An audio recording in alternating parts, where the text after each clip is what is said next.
নমস্কার বন্ধুরা, সবাই কেমন আছেন? আশা করি সবাই ভালো আছেন। আমরাও ঠাকুরের কৃপায় মোটামুটি ভালো আছি। আজকে গীতা জয়ন্তী, তো গীতা জয়ন্তীতে এসেছি সন্ধ্যাবেলায়।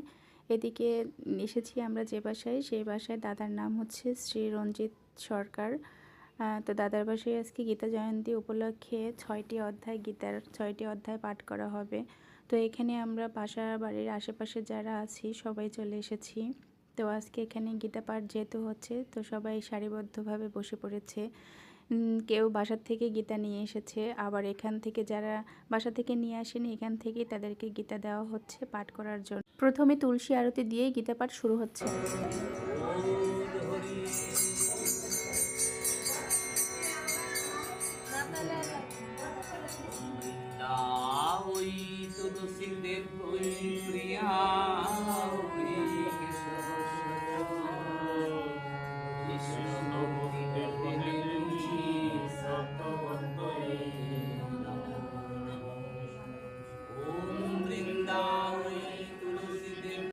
তুলসী আরতি শেষ করেই এবার শুরু হবে গীতা বন্দনা।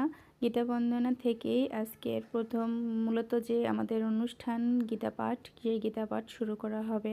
তবে আজকে গীতা বন্দনা করছে বিজয়।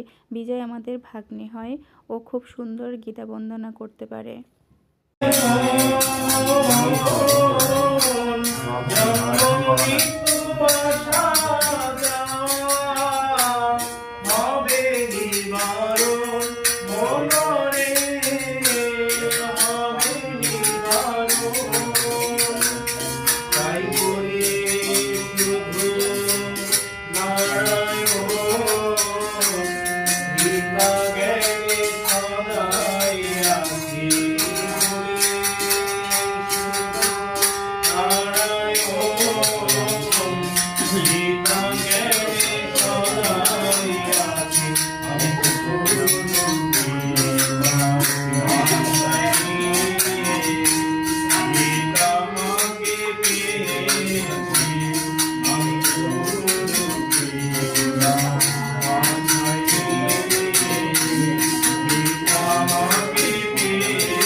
গীতা জয়ন্তী কি আমরা আসলে অনেকেই জানি না।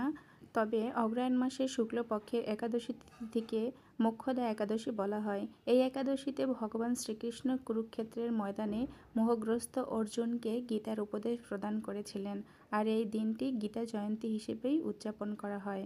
মোক্ষদা শব্দের অর্থ হল যে মোক্ষ প্রদান করে, অর্থাৎ এই একাদশী নিষ্ঠার সহিত পালন করলে মোক্ষ লাভ হয়, এবং তার ফল পূর্বপুরুষদের উদ্দেশ্যে অর্পণ করলে তারাও পরম শান্তি লাভ করেন। এছাড়াও এই দিনে গীতা যদি দান করা হয় কিংবা শ্রদ্ধার সহিত গীতা দান করা যায়, তাতেও পুণ্য লাভ হয়। এই মোক্ষদা একাদশী ব্রত পালন করলে বাজপেয় যজ্ঞের লাভ হয়। তো আমরা এখন সবাই এখানে কিন্তু গীতা পাঠ করা শুরু করে দিয়েছি। আজকের এই মহতী একটা অনুষ্ঠানের সুযোগ করে দিয়েছেন রঞ্জিত দাদা। দাদাকে তো দাদা বলে ডাকি, কিন্তু উনি আমার পিতৃ সমতুল্য। যাই হোক বন্ধুরা, সবসময় সব ভালো ভালো সুযোগ কিন্তু আসে না জীবনে, আর এগুলো পাওয়াও যায় না। তবে আমরা অনেক ভাগ্যবান যে আমরা এই সুযোগগুলো তার কাছ থেকে পাচ্ছি। যাই হোক বন্ধুরা, আজকে এখন আমরা গীতা পাঠ শেষ করে নাম কীর্তন দিয়েই কিন্তু আমরা আজকের অনুষ্ঠানটা শেষ করব। আজকে তোমাদের এই অনুষ্ঠানটা কেমন লাগলো অবশ্যই কিন্তু কমেন্ট করে জানিও।